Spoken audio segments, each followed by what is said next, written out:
በስመ አብ ወወልድ ወመንፈስ ቅዱስ አሃዱ አምላክ አሜን። በሀገር ውስጥና በመላው ዓለም የምትገኙ የኢትዮጵያ ኦርቶዶክስ ተዋሕዶ ቤተ ክርስቲያን እምነት ተከታዮች በሙሉ የሰውን ወገን ለማዳን የልጁ ማደሪያ ትሆን ዘንድ ድንግል ማርያምን የመረጠ መፍቀሬ ሰብ እግዚአብሔር አምላካችን እንኳን ለ2018 ዓመተ ምህረት ጾመ ማርያም በሰላም አደረሰን አደረሳችሁ። ወመሰ ተፈቅሩን ይቀቡ ትእዛዝየ፣ ከወደዳችሁኝስ ትእዛዜን ጠብቁ። ዮሐንስ ወንጌል ምዕራፍ 14 ቁጥር 15። ፍቅር የሕያዋን አካላት ረቂቅ መገናኛ ነው።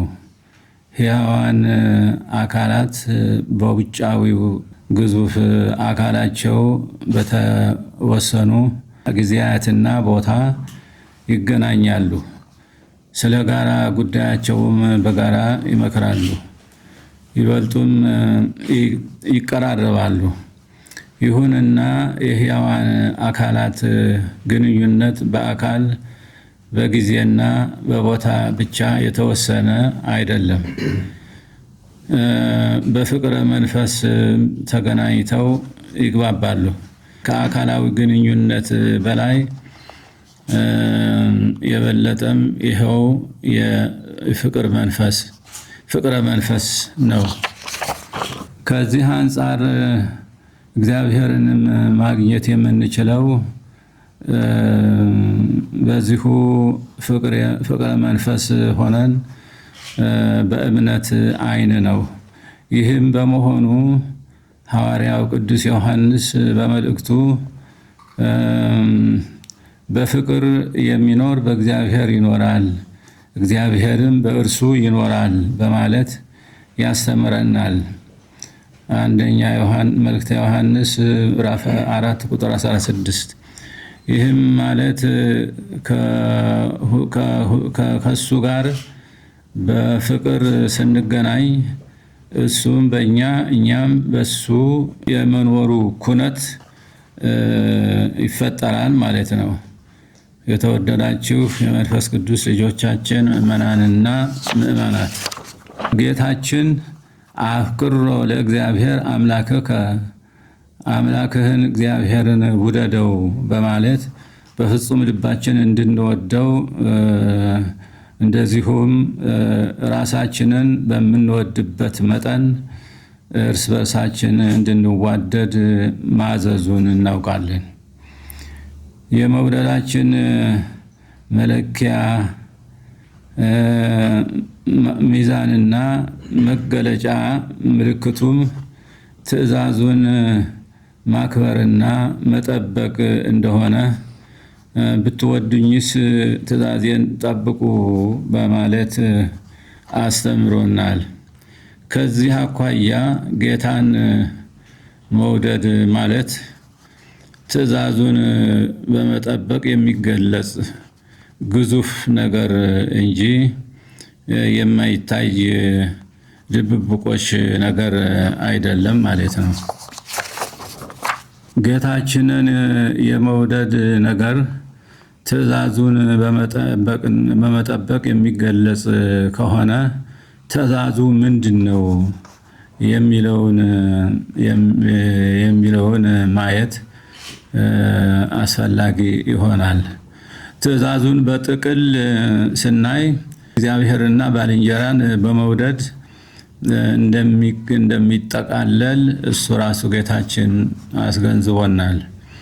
በተለይም በባልንጀራችን ላይ የምንከተለው መውደድ ከላይ እንደተገለጸው እንደ ራስህ አድርገህ ውደድ ተብሎ በግልጽ ተቀምጠዋል። የሰው ባልንጀራ እነማን ናቸው? በሕይወት ያሉ ናቸው ወይስ የሞቱትን ወገን ዘመድ ወይስ የሰው ሁሉ በሙሉ? የሚለውን ማወቅ ያስፈልጋል። ጌታችን ነገሩን በዚህ ደረጃ ለያይቶ አላስቀመጠም። ለምን ቢባል ባልንጀራ ማለት የተወሰነውን የማህበረሰብ ወገን የሚያሳይ ሳይሆን መላውን የሰው ወገን የሚገልጽ በመሆኑ እንደዚሁም የሞቱም ሆኑ ያለነው ሁላችን በሱ ፊት ሕያዋንና እርስ በርሳችን ባልንጀሮች መሆናችን ነው። በመሆኑም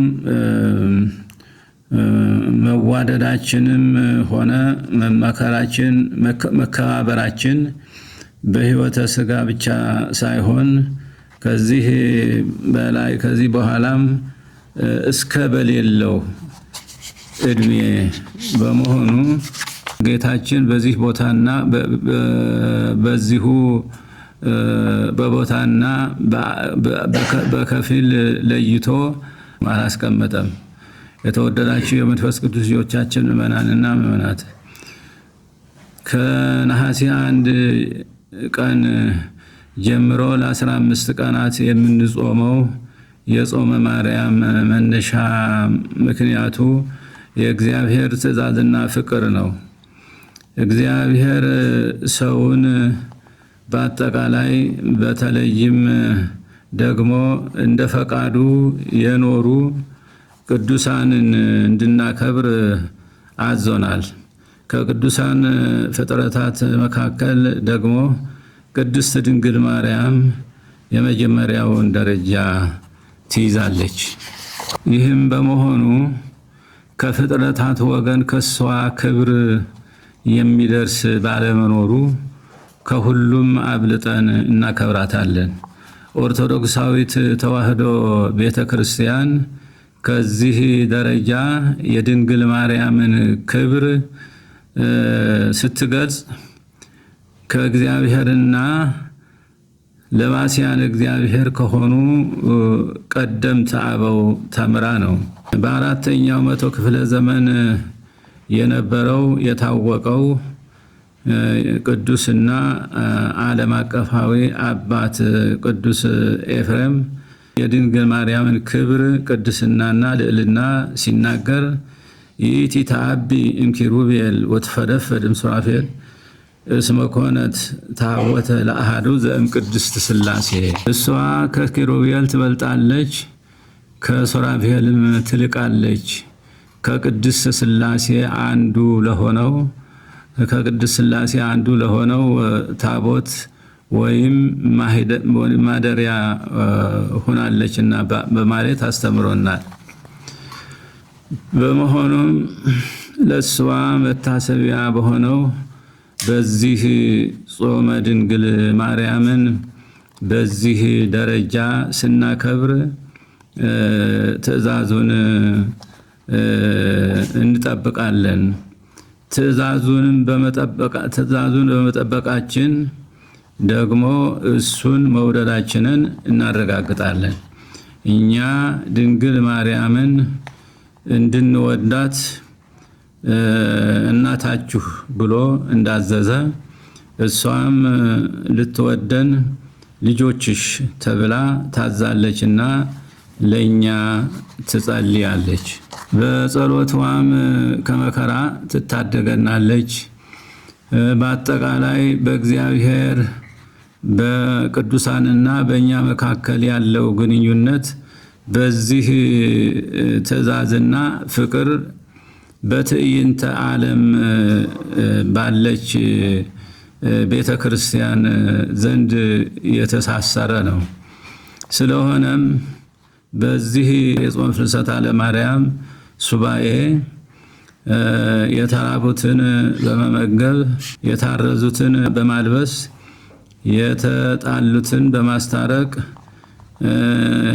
የታመሙትንና የታሰሩትን በመጠየቅ ቅዱስ ቁርባንን በመቀበልና ለኃጢአታችን የንስሐ ስርየት በመለመን ሱባኤውን ልናሳልፍ ይገባል። በመጨረሻም በሀገራችንም ሆነ በዓለም ዙሪያ ከባድ ስጋት የሆነው የፍጥረት አውዳሚ